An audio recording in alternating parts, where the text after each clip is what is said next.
Good morning, everyone. I'm Xiaofeng Chong. I'm the director of the EMI Resource Center at National Czech University, Taiwan. Today, our center is honored to welcome Dr. Libor Štěpánek, director of the Language Center at Masaryk University in the Czech Republic. Dr. Štěpánek is also a teaching expert for the Max Weber program at the European University Institute. With his extensive experience in international education, Dr. Štěpánek has expertise in multilingual education, EMI teaching strategies, the application of generative AI, and academic event planning. He is currently the Vice President of CIRCLES, European Confederation of University Language Center. With that role, he knows greatly about the Language Center and situation of EMI teaching of different universities in Europe. His visit gives us an opportunity to explore new perspective of inspiration on education. As the director of the Language Center at Masaryk University, could you share some experience in promoting multilingual education and internationalization? Of course. First of all, thank you very much for having me. It's a great pleasure to be here and to share some of ideas that are taking place in our center and in generally in more centers in Europe, for example. My experience with internationalization and with multilingual education has been rather long. It's been for some decades that I've been in that business, and I must say that it is always of great interest to be engaged in languages, and but it is also very difficult, I would say, because one of the things that is essential to know that typically at universities, unless you work at a language department, languages are taken as a secondary tool, and that's why they are often not the main interest of the students or teachers. That's why we have to promote it and deal with that in a clever way. So, for example, we need to always focus on the needs of the students and academics. So, for example, multilingual education, how to promote more languages. It is when you know that some students need those languages for their studies. So, for example, in my case at Masaryk University in Central Europe, in the Czech Republic, so students of history, for example, they need to work with their primary sources. And in old history, the materials were written in German or in Latin. So they, apart from English, they need to have German and Latin. On the other hand, for example, students of business, they need to do business globally. So English is, of course, the lingua franca. That's something what they need. But to be also a successful businessman means that they should be closer to their business partners. So speaking the local language is a great asset, is also an advantage. So in this context, multilingual education is important for many of the students, and we can promote it in that way. A new thing in Europe is with the companion volume of CFR, of the Framework of Reference, where plurilingual skills are newly introduced, and it means that you do not have to be perfect or extremely effective in more languages. It's better that you speak a little bit or something, but more of them, and you can apply the strategies that you know in one language to your behavior or communication in another language. So that would be about the multilingual education. Internationalization is a little bit different thing because it is obviously related to the language policy of the university, that it should be a clear one so that you can attract international students, you can attract international academics, and then of course it is about the whole setting, how you can make the university at least bilingual, meaning at least speaking English. And in this context, obviously, you need to provide support to academics and to everybody. So it can be courses of EMI, it can be individual support, consultations, but also a lot of courses, for example, in English or in other languages, so that more international students can come and join. Okay.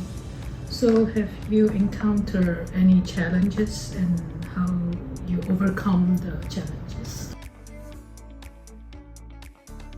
Okay. Yes, there are obviously a lot of them.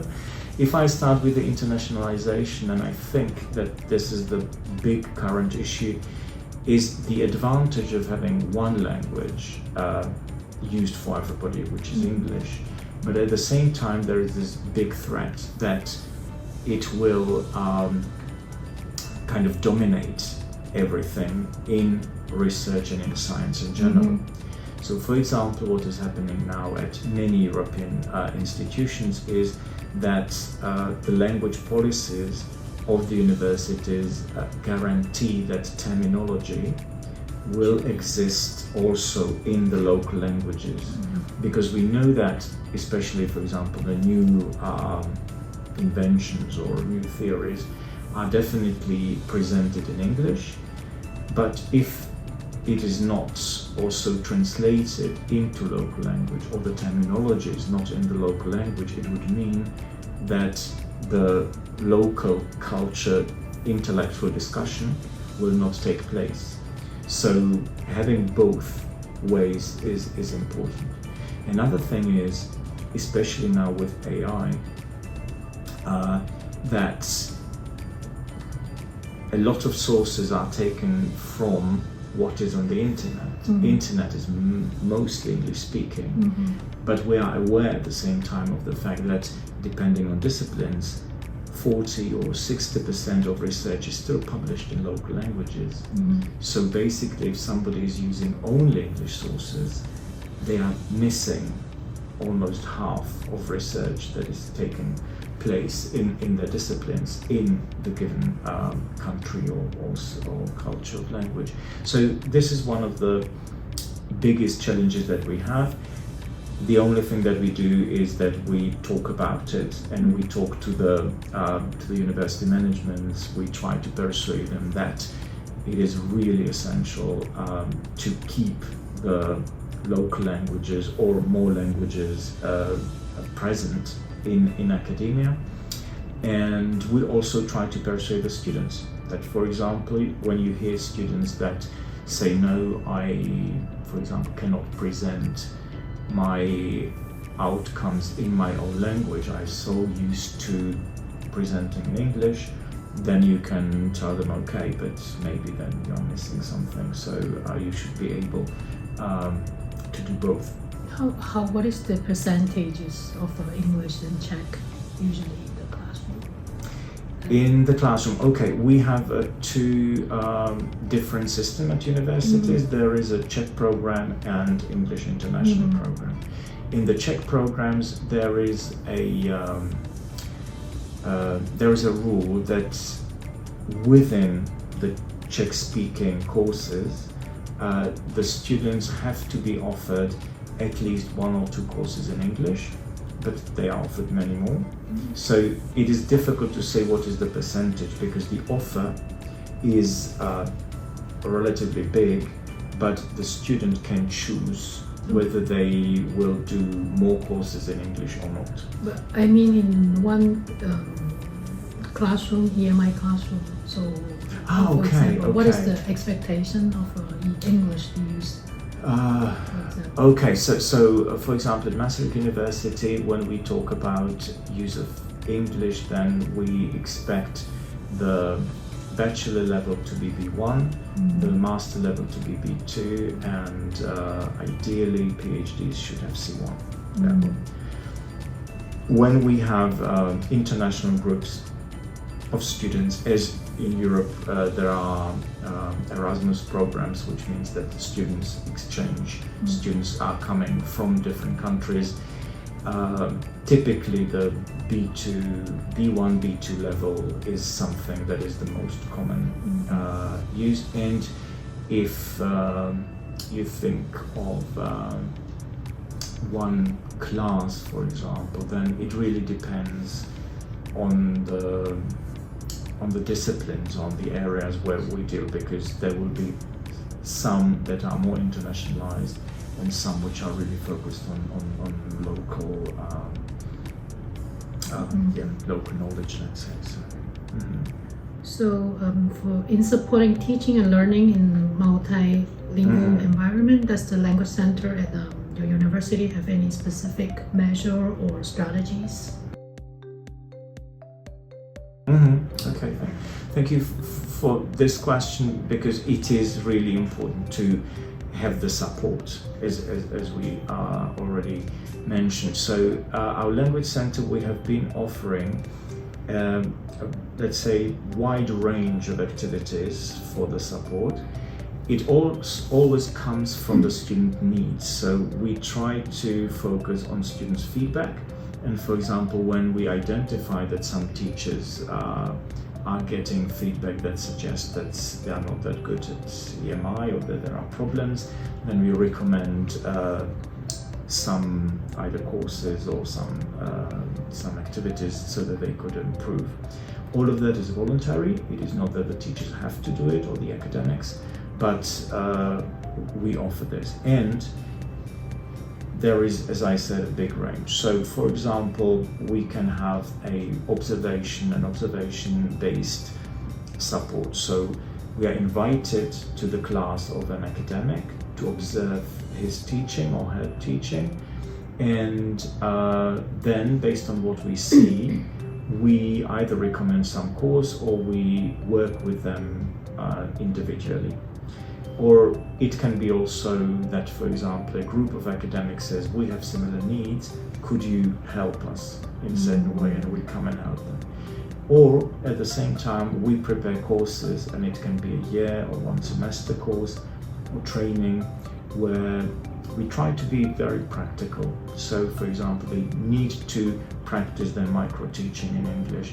They need to understand the intercultural aspects of teaching internationally.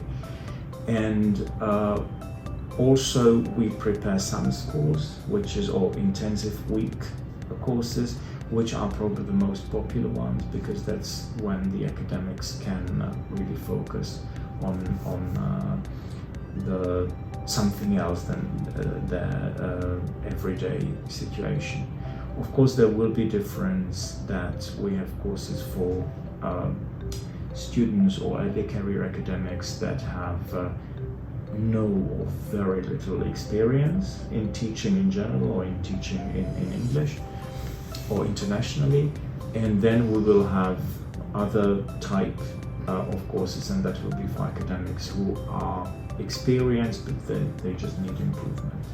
So how willing are the faculties taking this observation, going into their class, or having courses, extra courses? Yeah, this is a difficult question. I would say that in general there is positive change happening. More and more members of academic staff tend to see the necessity to improve, and they often come to us and ask us for help or support.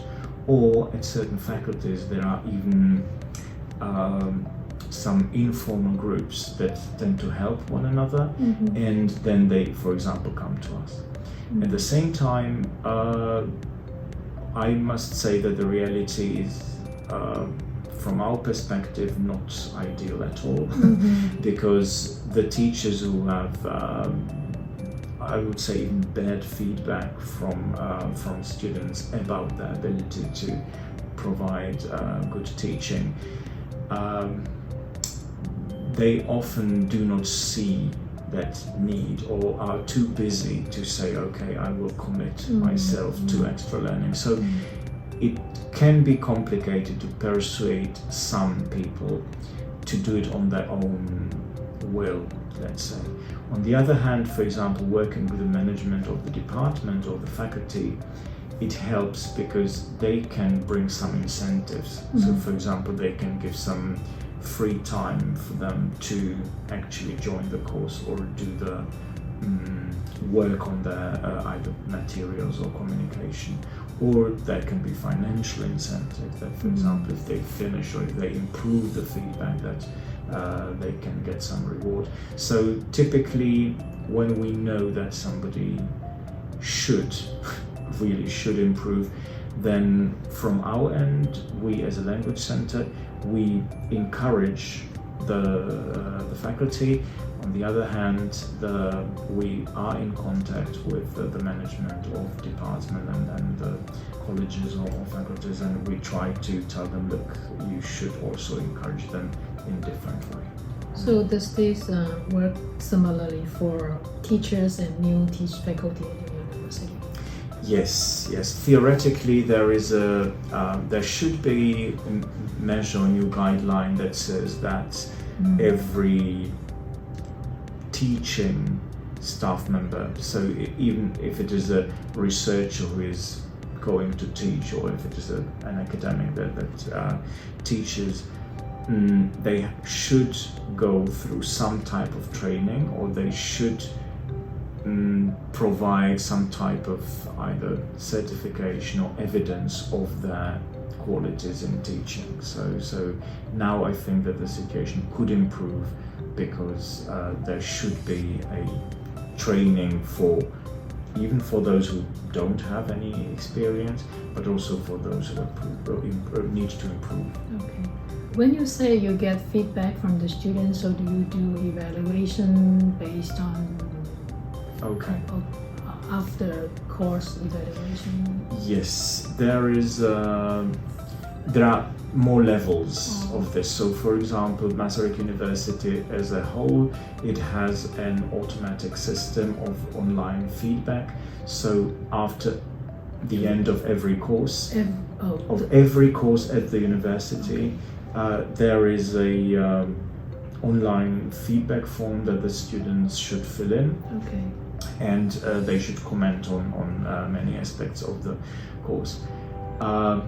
Sometimes, because it is a little bit general, sometimes there are not so many answers to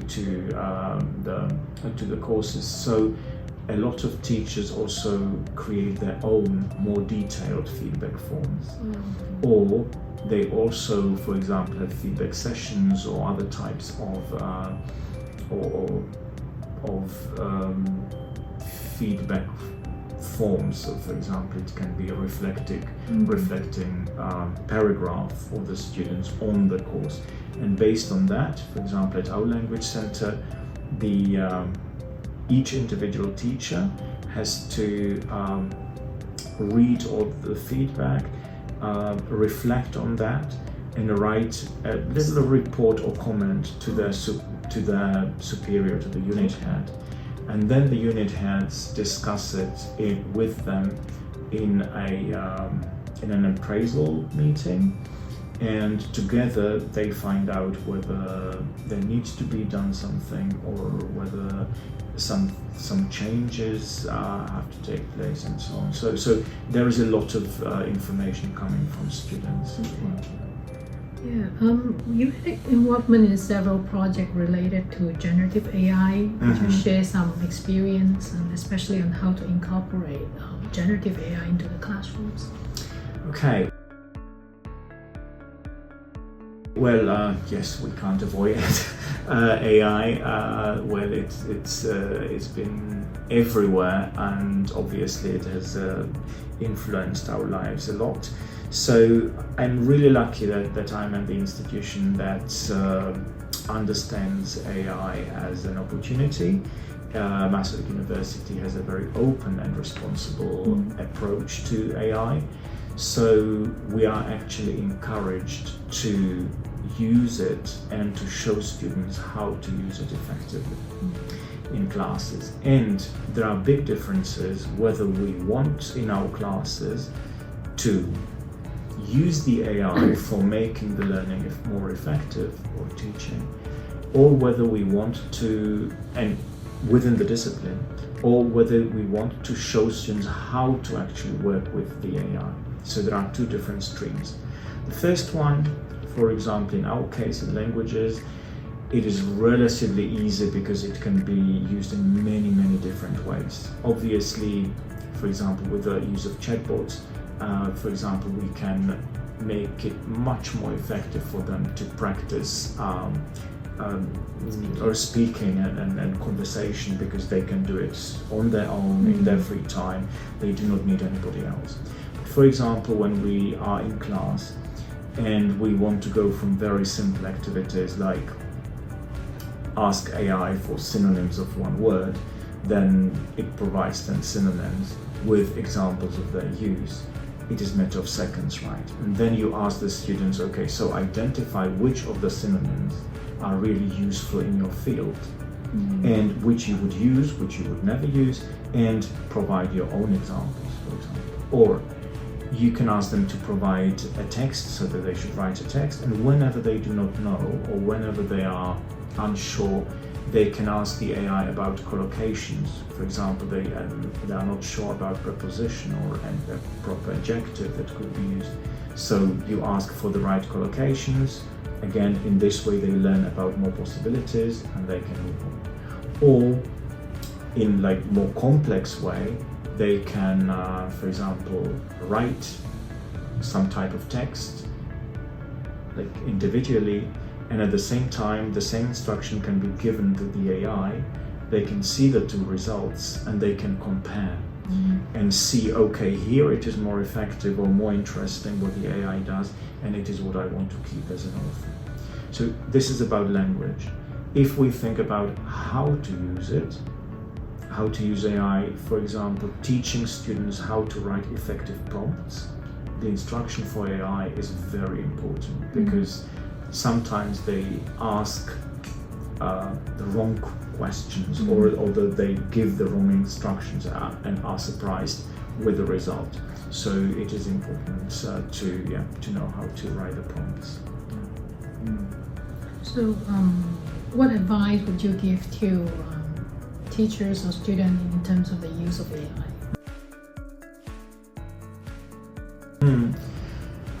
First of all, I would say that integrity is the most important thing. So you have to know that you are using it in a way that is open and that is clear to everybody. So you shouldn't be trying to hide things. No, I am aware of the AI, of its potential, and I use it in a certain way. The thing from the teacher, what is important, I think, is to realize that AI can be very effective and useful, and at the same time it can be completely useless. So we have to make sure that we use it when it is necessary. I always give this example. It's like with food, when you say, well, can you eat on my behalf? Well, if somebody else eats, you are still hungry. So it is the same with AI. If you, for example, need to practice a certain thing to learn it, if you ask AI to produce it, you will not learn anything. So you cannot do that. And the second thing is that there are a lot of tools and apps. So I always recommend, look, try and test things around, but then choose one or two tools that suit you most, and then work with those. Don't try to test every month the new thing that is coming, because you will be then overwhelmed with the possibilities. So that would be another piece of advice. About the academic event planning and leadership development, as the director of the Language Center, how do you plan the academic event to promote professional growth and leadership among the teachers? Well, that's a very good question and very difficult one. Well, I would say that, again, the first thing when I plan anything, it must come from the needs of the teacher. So I have to know that it is something that they really need. Another thing is that I have to know that it is for their good. So it is not that I think that maybe it would help me as a manager or the institution in some way, but it should be really in the interest of the people.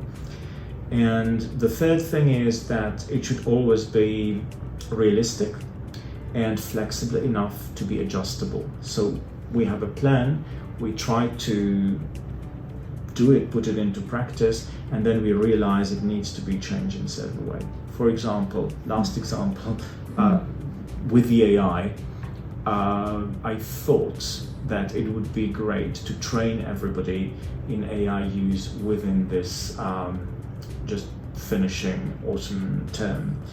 I had this great plan. When we started to do it together, I realized that it was highly unrealistic because it needs everybody to first be aware of what it means, then get the training, then understand how to implement it. And in this way, we have changed it with my team into a 3-term time plan.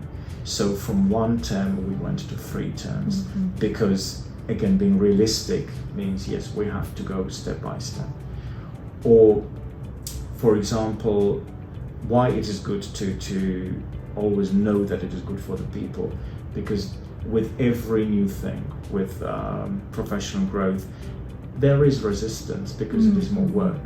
So you have to be able to explain why it is good for them. So, for example, we have a lot of observations going on that teachers need to go and observe others, like collegial or peer observations. And when I introduced it some years ago, there was a lot of resistance. Yeah, and I can imagine. Yes.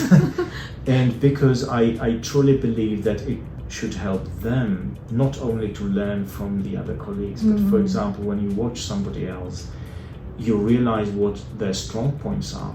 And then when you need help, you know who to ask, who to go to. So with these types of ideas, saying, okay, it is not for me, it is for you, finally, it should be helpful to you. So these are the strategies, but yes, it is not easy.